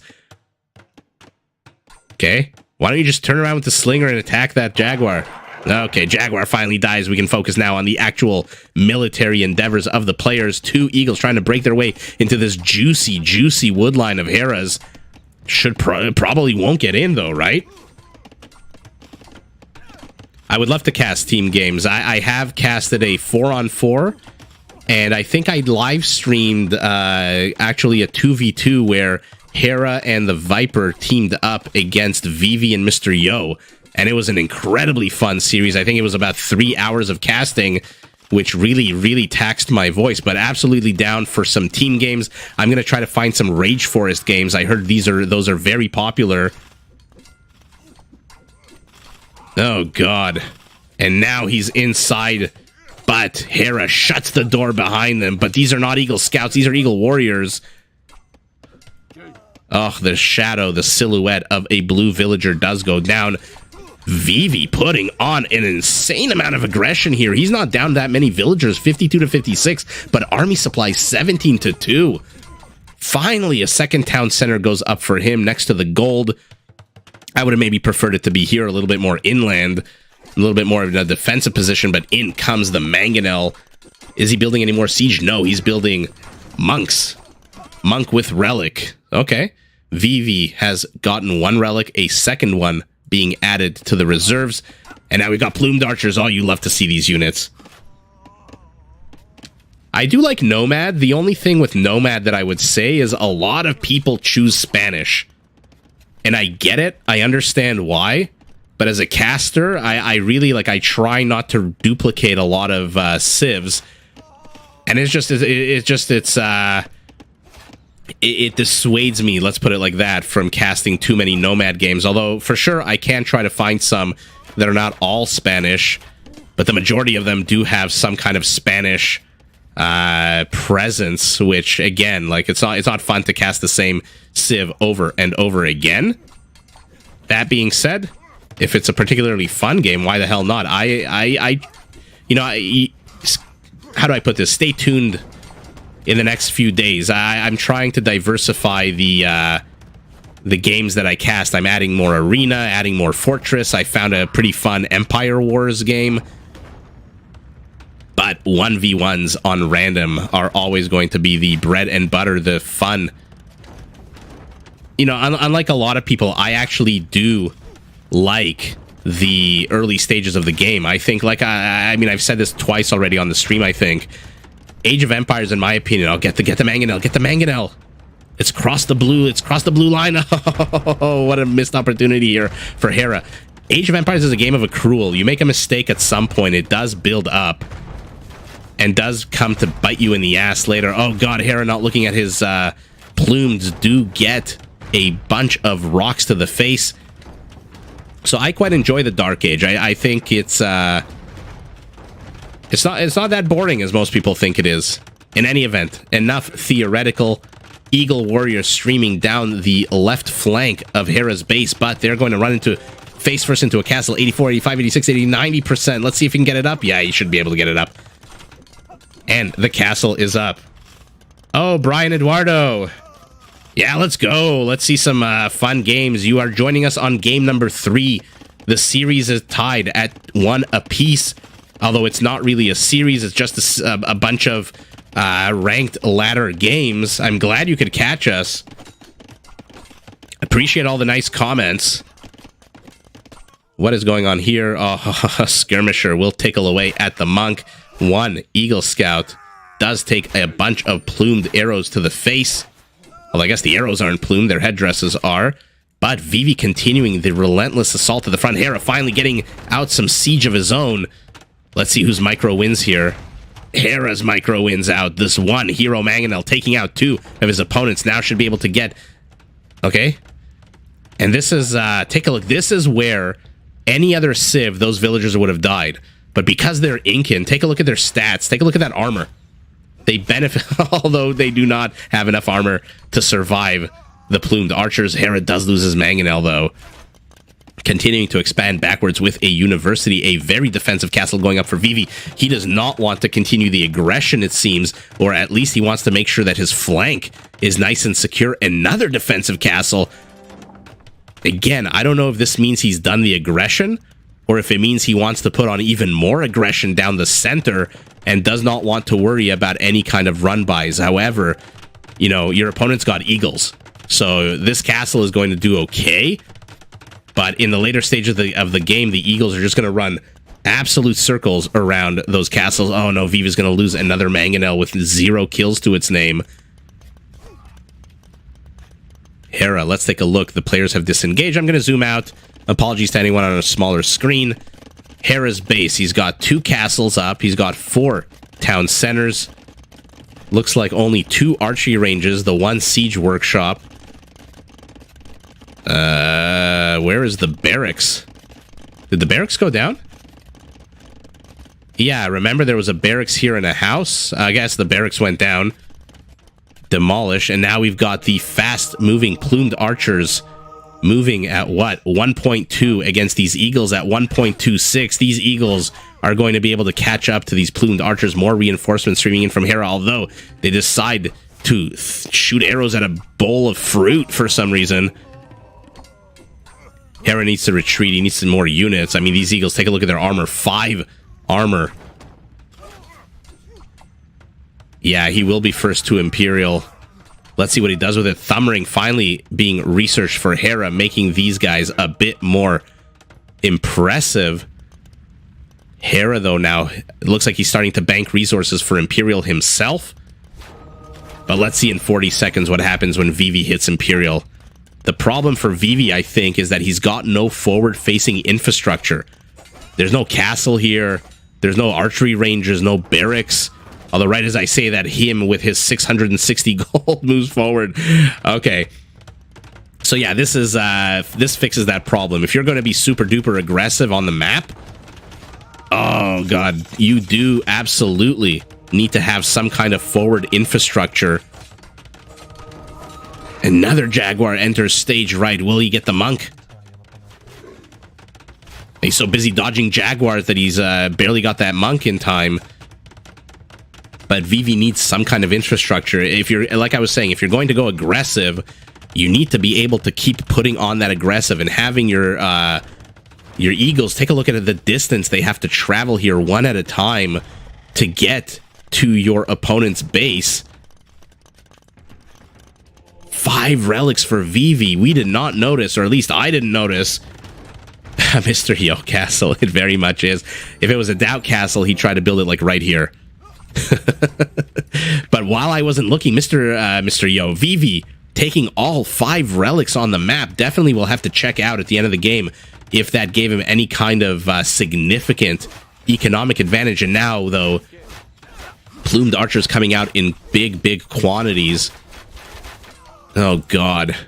Remember, they do have an attack bonus against infantry +1 right now, +2 if they become elite. And now we've got elite Eagle Warriors coming out. Hera is in trouble. Hera is in big trouble. He's banking a lot of food. I wonder if he's planning on selling that food. But these are now elites. Take a look at their pierce armor. My God, 8 pierce armor on these guys. And remember, they are Incan. They can be upgraded with fabric shields to get even more armor. Yeah, 5 is absolutely nuts. But the general rule, Age of Empires, he or she who reaches Imperial first is the first to get Trebs out. which is incredibly annoying. Luckily for Hera, his castles are nice and secure in the back, or at least the center of his base. The problem is Vivi, there's nothing in between. Yeah, not surprised here that Hera decided to tap out. Also, another fun game between these two. Let's take a look at the map. We've got one eagle trying to take down an entire colony of lumberjacks. 14 villagers, nice and juicy, ready to be killed by that one eagle. Maybe he would have sent more. Who knows? 3 trebs moving forward. What does Hera have? I mean, he could maybe plant his plumed archers in front of them? Where the hell are those plumed archers, by the way? Okay, they're in the back of the base, roaming around. 8 kills on these guys. God, these eagles. I mean, I guess Hera really realized. Take a look at his infrastructure. He's got nothing. Once these 2 archery ranges go down, this one incredibly weak, this one full health, but first of all, any unit that comes out of here is immediately going to get sniped, immediately going to get gunned down. Yeah, Hera didn't have his light cav. But there's no infrastructure. There's no buildings to build military unless you're doubling down on plumed archers. He does have enough stone for one more castle. I guess he could have built a castle, but they take a long time to get up. And he just was not even an imperial yet. Doomed from the start. I don't know about that. Hera's a pretty versatile, resourceful player. Yeah, Brian, it's incredible. You know, the upgrade from Eagle Scout to Eagle Warrior, not that impressive in my opinion, but Warrior to Elite, I mean, obviously it's reflected in the cost of the upgrade, but my God, does it jump their Pierce Armor up to a serious amount. Okay, let's take a look at the stats. Let's see if those 5 relics helped. 73 eagles to 44. Hera, as usual, with the bonkers level of micro. 220. This guy's playing StarCraft. He's not playing Age of Empires. Yeah, that's what I was thinking, your mom. Was he getting a bit too greedy with all those town centers? And that's why I said he's playing a bit like the Viper in that sense. Vivi, a bit of a more relaxed game. Not that much gold. I guess the game didn't last very long. 1,386 extra gold. But my God, take a look at the resources. Trash resources, Hera, very much ahead. You know, 2,500 extra wood. What is this? About 1,000, 1,200 or so extra food. But take a look at the gold. Take a look. Stone, not so much, but gold. My goodness. He basically, even without this relic gold, mined double, essentially, the amount of gold of his opponent. Actually, let's take a look at converts as well. We had some monk play. 5 converts to 0, so not a crazy amount of converts. Kill count, not the highest kill count of the game, but Vivi killing 38 villagers of his opponent. Yeah, Hera just got swarmed here, and again, I mean, he dies with 900 wood in the bank.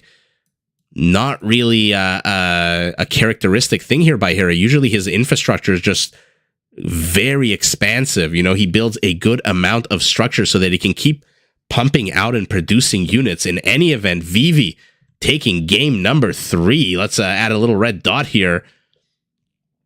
And now let's move our butts over to game number 4. What do we have here? Tatars versus Aztecs. Hera, takes. He's not going to have his light cav. Let's see how he handles that. Tatar's very deadly. Potentially very deadly. I love these 2 civs, by the way. You know, when I was starting to play this game, I really did not like infantry. You know, and I'm talking about back in 1997 when the AoE 1 came out, and in the late 90s, early 2000s, I absolutely hated infantry. They were slow, even though they were more powerful than cavalry, but they were slow. They were always getting sniped. But now, I'm older, I'm wiser. I absolutely love infantry. So civs like the Aztecs with those Jaguar warriors that come with a nice, juicy attack boost against infantry, I think is like plus 10 for the base model, plus 11 for the elite. It's so much fun to watch. In any event,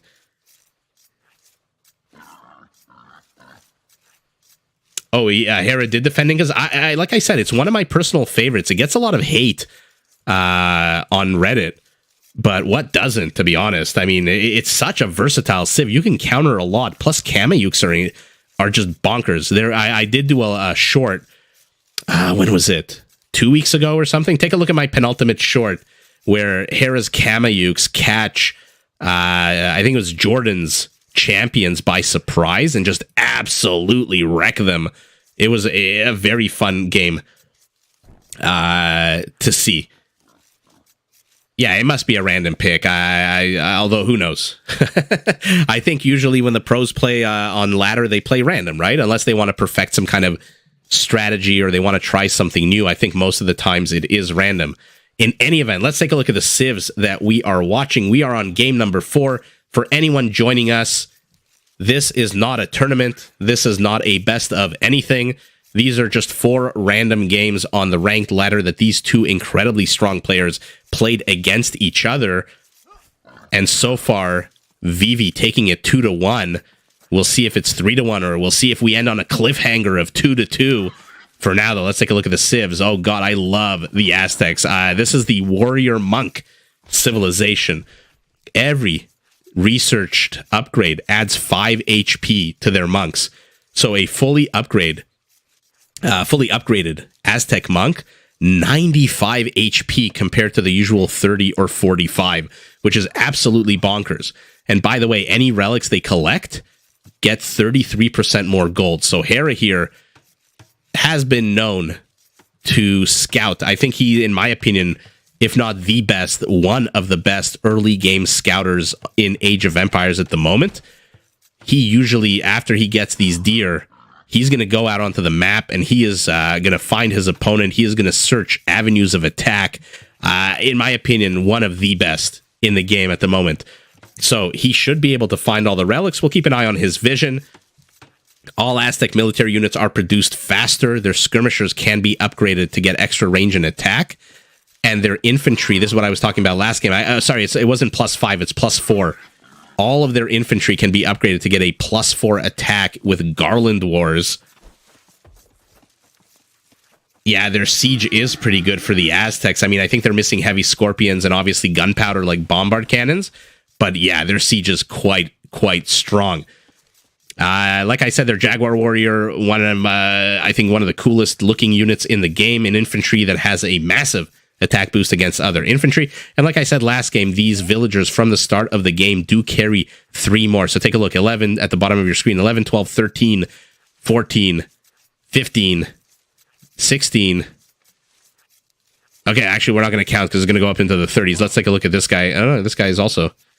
Never mind, not good examples. Maybe when they slaughter this this adorable pig. He's going in now. He knows what's coming. Anyway, the villagers carry 3 extra resources from the start, and they do start the game with 50 extra gold, do the Aztecs. So you basically either get Loom for free, or you can build more Militia and Hera. Skills who kills, it is 2-1 in favor of Vivi at the moment. Not 1-1. I don't know why when it's I don't know why when it's a best of 4, it doesn't show up. Oh, because I'm an idiot because I clicked hide score. Oh, guys, welcome. Do not expect a standard of perfection. In any event, that is the Aztecs, the Tatars. Oh, God, an incredibly fast-paced civ. Whatever they can do to push you towards mounted units, they do it. Your cavalry archers come with extra line of sight. They get Parthian Tactics Thumb Ring for free. They can upgrade some of their mounted units to have extra armor. And their raiding unit is incredibly cool. The Keshik, it basically generates gold every time it pokes and prods at its opponent. So in late game, when gold becomes scarce, my goodness, do you want a few Keshiks to go raid and poke and prod at your opponent's villagers. Now, one of the coolest features about the Tatars, you see these guys, these mountains, this elevation, the rolling hills. Usually in Age of Empires, if your unit has the high ground on these hills, they deal 25% extra damage. Tatars deal 50% extra damage. So that's a quarter more extra damage, or rather double the extra damage that a normal unit in Age of Empires has. And when you mix that in with their unique upgrade, the Timurid Siegecraft, that basically adds 2 range to their trebs, those trebs become incredibly deadly from incredibly far away. Now, their economic bonuses, their herdables do contain 50 or about 50% more food. And starting in castle, every time there's a new town center, they get 2 sheep for free. It's always interesting to me why it's sheep. You know, why the other last game he got llamas, even though the herdable is not always llamas. In any event, yeah. Oh, I didn't know that their standing still animation, their idle animation was that, Brian. I'll keep an eye out for that. That sounds incredibly cool. For now, though, Hera, using his extra gold here, is trying to poke and prod away at this house. I'm not sure the house is the best target when you've got a bunch of much weaker palisades here. But take a look at Hera. I'm going to zoom out. Take a look at this chunk of the map that he has carved out for himself. 1, 2, 3, 4 villagers pulled off the production line. That's basically 15% of his workforce to try to basically carve out this entire map. He is expecting a great amount of aggression. Otherwise, I don't think he would be walling himself off this much, but not quick enough is our blue Aztec. And in come 2 Tatar, although he is quick enough to save his villager. Nice move here by Hera. Absolutely wonderful move. Does save the villager, but these 2 scouts, I mean, get out of here, Vivi. You're not going to kill that villager. Go scout instead. Do what your units are meant to do. This house being repaired. Yeah, it literally is a quarter of the map. But when you're playing against the Tatars, you know you're going to be raided. Oh god, he didn't see this. This is not towards the edge of the map here. Oh, Hera, I think he's assumed that this forest reaches the edge of the map. Oh no, and now there's no villager here. But 2 issues with this kind of wall off, in my opinion. Number 1, the inordinate amount of resources needed. I mean, look at this. These palisade walls are not expensive, but look how many of them there are. Number 2, in all honesty, what the hell is Hera going to do if his opponent tries to bust his way here? Where the hell is the closest villager? What is he going to do if this house comes under attack? Where is the closest villager? So carving out a big chunk of the map like this, very impressive, very nice. But at the end of the day, you have to wonder, how are you going to actually defend it against any kind of aggression? Not that Hera has a choice here. You're playing against the Tatars. You know you're going to be raided. But the question is, was this the right move this early in the game to pull that many villagers off the production line?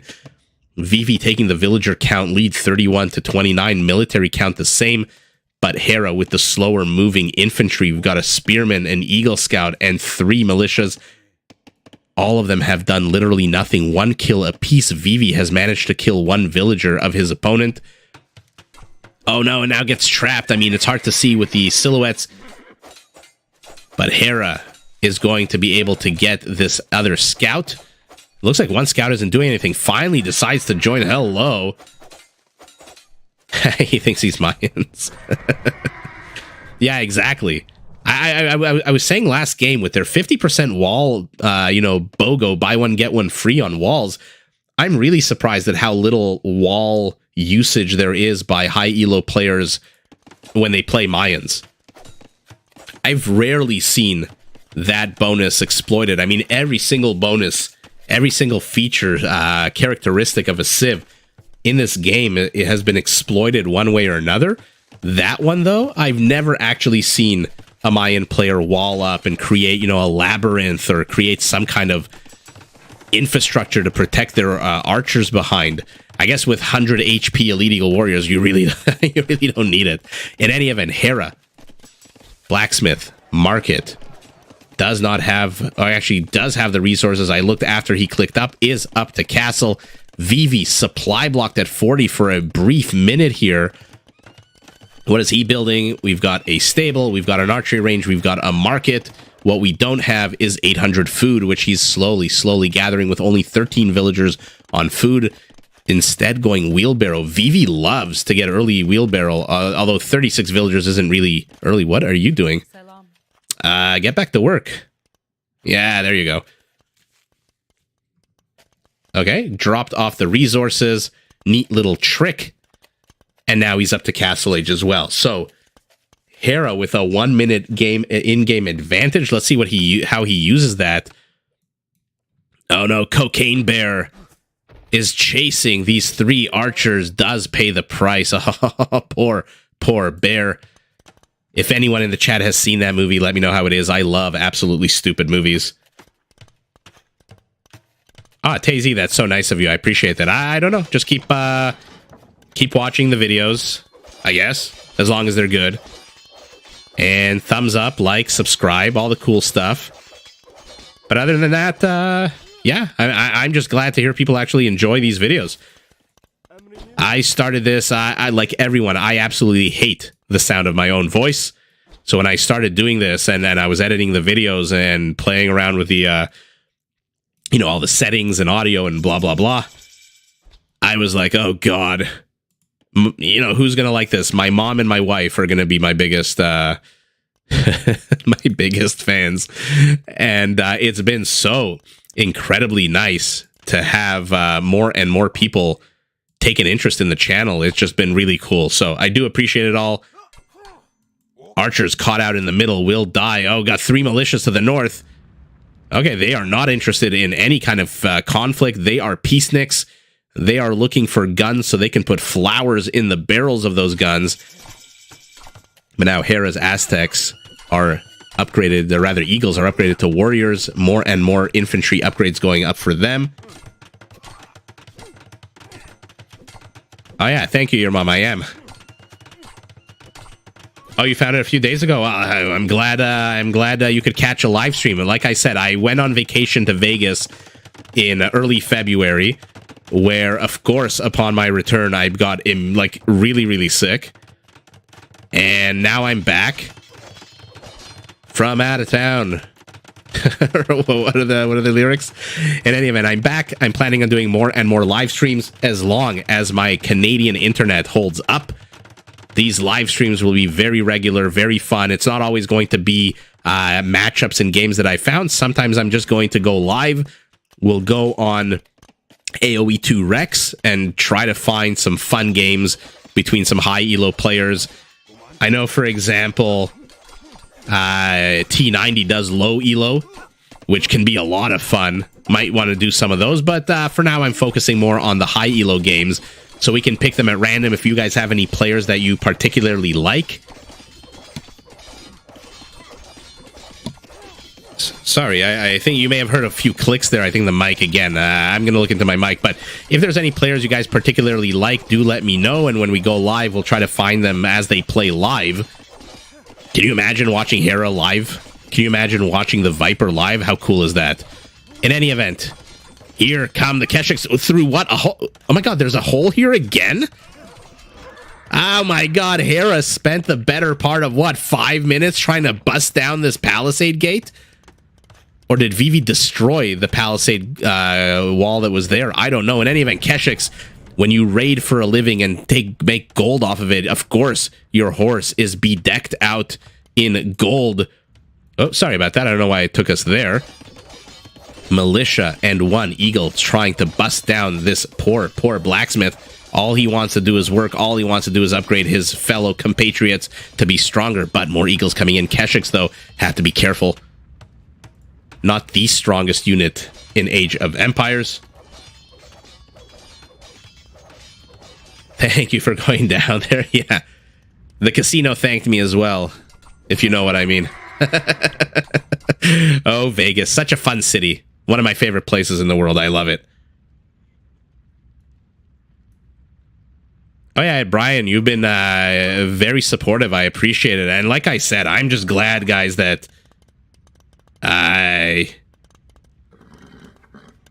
Again, I'm just glad that you guys enjoy the videos. I'm glad I can put these out there and you know, not have a lot of hate. I've really only gotten 1 rough comment so far. And by the way, I deleted it, but I took a screenshot. One of my favorite authors is Terry Pratchett. If you guys like fantasy, you like comedy, especially British humor, I highly recommend Terry Pratchett.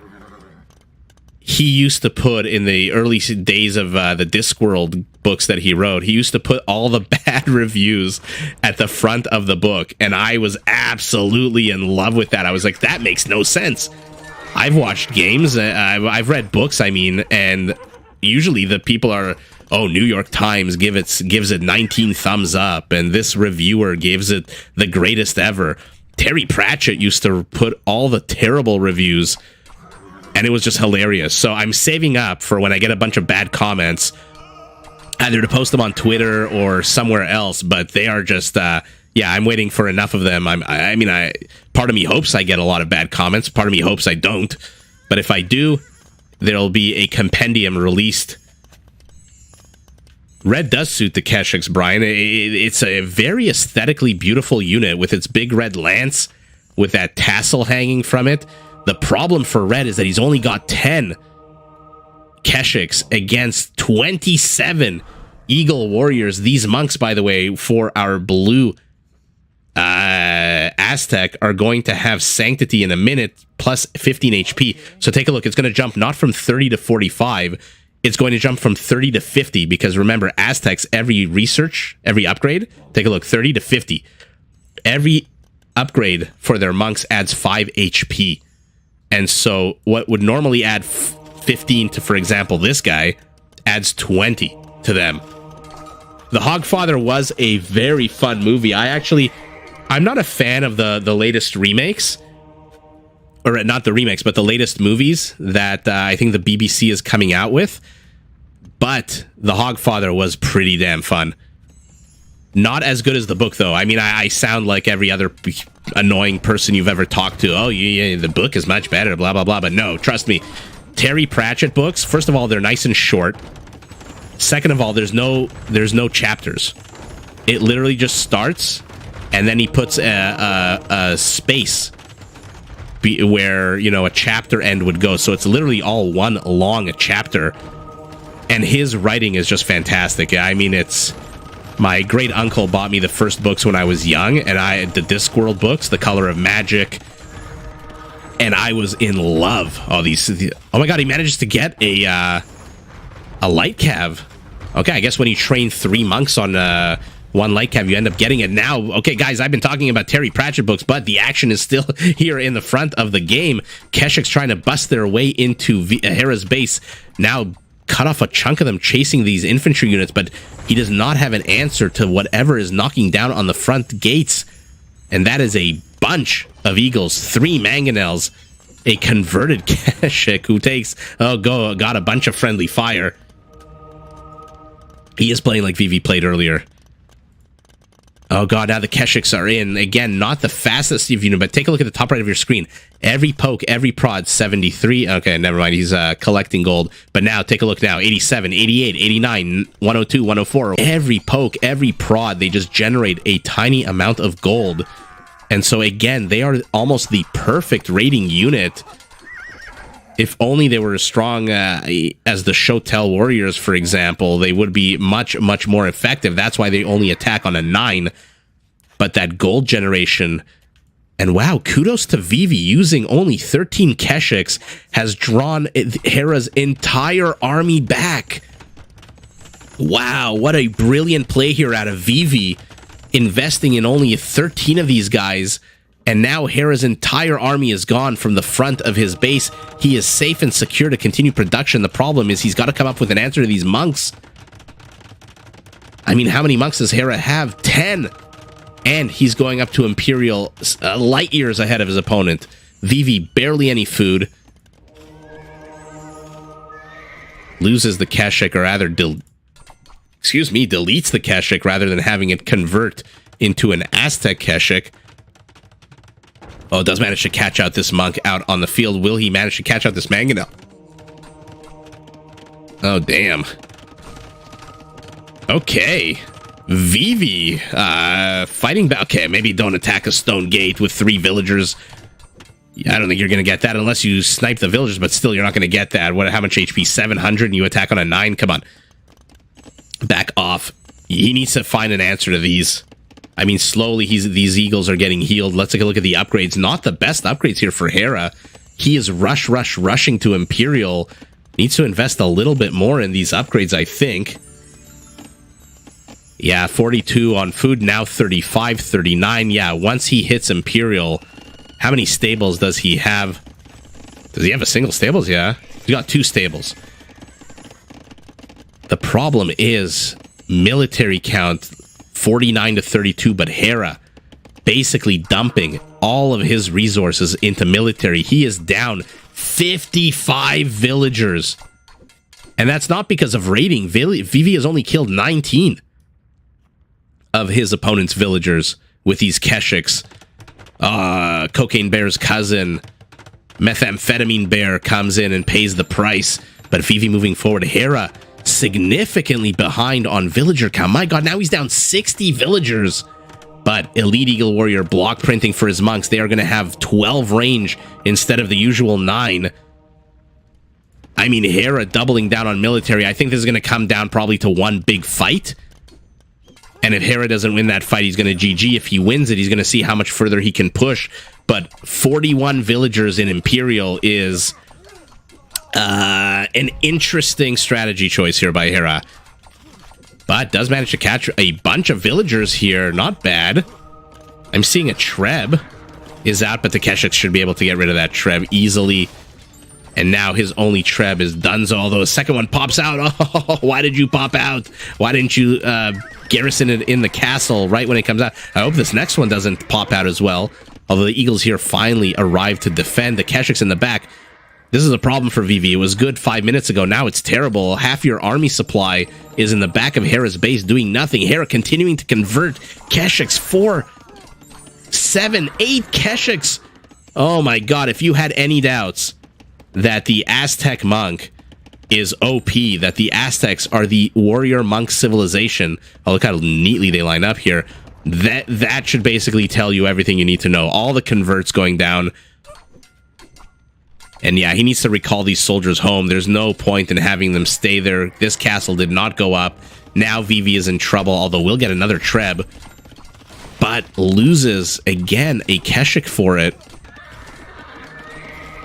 I mean, every Treb is a good catch, right? 200 wood, 200 gold. That's a lot of resources invested.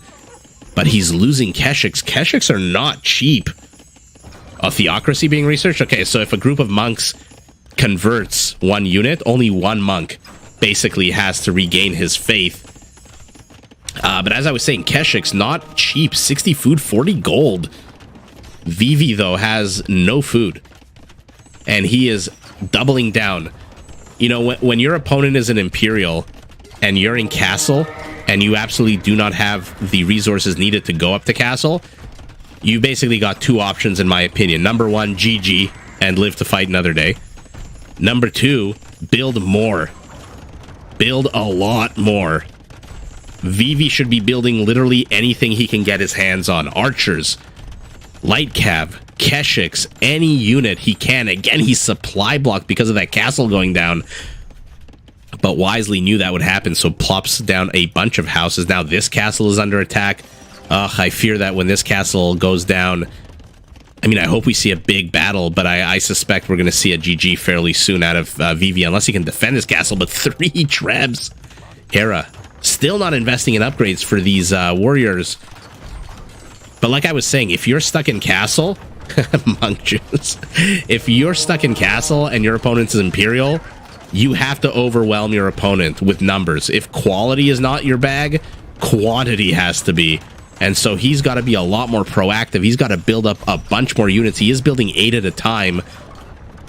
Does not have any wood to build more infrastructure. What are we working with here for Vivi? Only 3 stables, and one of them completely exposed here at the front. Although Hera not focusing it down for some reason, opting to go for the castle instead. Not a bad idea. Although I do see this one Treb is actually attacking the stable right as I say that. It is larger for Vivi. The problem is he can't produce a lot because he doesn't have infrastructure.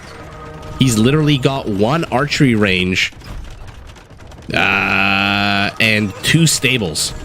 So all of these villagers, 39 villagers on food, are useless. If he had 8 stables, that he would be able to take a much better engage than he's taking right now. I mean, he's going to die with a lot of gold in the bank. These Eagles not well upgraded. Hera not able to invest in the upgrades. But what a battle here. The Eagles just taking it, even with all the castle fire, even with the stronger Keshik unit. Although, is it stronger? 9 plus 2 against what? 9 plus 1. Not much stronger, although the HP is really what matters. 130 to 60. So double the HP for the Keshiks. What's the melee armor on the Eagles? It's not the best, right? Plus 2. So literally 0 plus 2 against a 3. I mean, I wish Vivi had 4 or 5 more stables. Maybe another castle somewhere in the back. He could have produced a lot more military, but for now, Hera swarming over. Take a look at the military supply. 51 to 6. 51 to 7. And Vivi, he lost his archery range. The only thing he can produce is out of these 2 stables. And he's not producing anything. He's producing villagers. Oh, if he only knew how few villagers. Oh my god. MDMA Bear has entered the chat. If only Vivi knew how few villagers Hera actually had, I think he wouldn't invest any more resources in producing villagers. He would go pure light cav. He would sell everything he's got, sell the stone, sell the wood, try to get up to Imperial. Yeah, not surprised. Hera tying up the series. Although, again, not really a series. At 2 apiece. Okay, so we're left with a bit of a cliffhanger. Not bad. Not bad. You know, suspense is a good thing. Let's take a look here. 52 army supply to 0. And yeah, he took everything off wood, invested it in food. The problem is, again, 2 stables. What the heck are you going to do with 2 stables? Oh, okay, sorry, a 3rd stable here, literally in the middle of nowhere. A stable here. I guess he was going to produce light cav to harass these gold miners, but in any event, Hera, my god, skimped out the Frill's game for Hera. Basically had just enough villagers to get the research, the upgrades, the units that he needed, and no more. This was a bare bones game. Take a look at Hera. Ends the game with 35 wood, 17 food, and barely any golden stone. Because he's so busy producing, so busy investing every tiny bar of gold, every ounce of meat, every pound of lumber into his production. Let's take a look at what that production actually looks like. 6 barracks, 3 monasteries, and a castle and a siege workshop. That's why he won the game. I mean, in theory, Vivi here should have won the game, right? He had 60 more villagers than Hera at some point. They are OP with less villagers. I'm surprised at how much Hera was able to accomplish with so little, so few villagers. Let's take a look at the stats. Wow, what a fun game. 100 Eagles, 89 Keshiks. Hera, as always, with the higher APM compared to his opponent. Economy-wise, oh yeah, take a look at Hera's gold. This is the power of the Aztecs. 33% more gold with the relics, and he got all 5.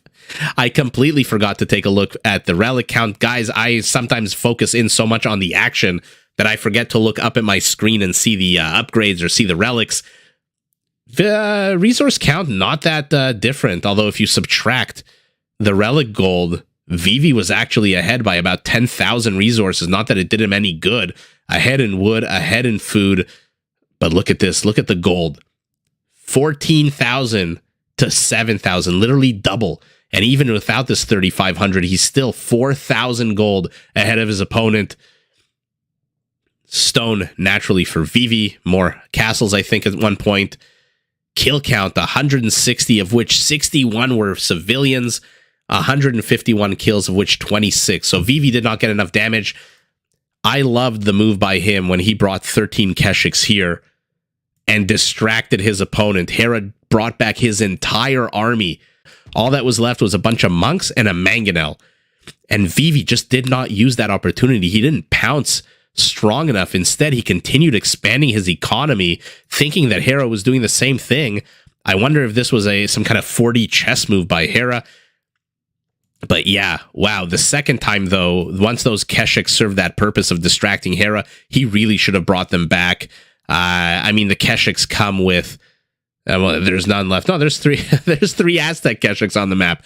The HP it was 120, or was it 130? Oh, yeah, no, it was 130 to the Eagles 60. And so even though the attack is 9+1 compared to 9+2, even though the armor is 3 compared to 2, so very similar stats in terms of attack and defense.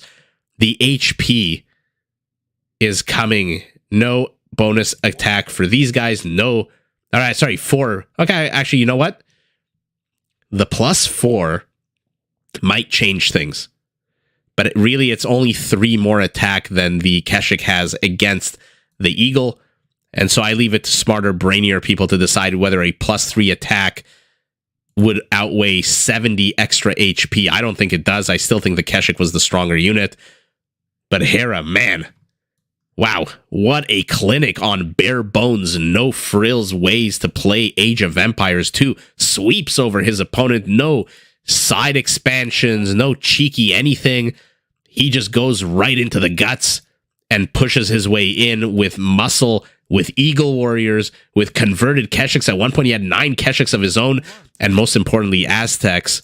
These guys, 70 HP on these monks. Hera takes game number 4. The matches are tied 2-2, so we are left wondering who is the better player in game number 5. There was no game number 5. I'm going to try to find a random game between Hera and Vivi. Maybe I'll tweet at Hera and I'll ask him, can you please play a final deciding game against Vivi? The audience demands it. The Colosseum demands blood. We want to see a game number 5, and then either I'll cast it live, I'll make a video. But in any event, thank you so much to everyone who joined us on this live stream. It's been 2 hours. It feels like it's been 5 minutes. I've had a lot of fun. Appreciate all the support, all the kind words, everyone who showed up.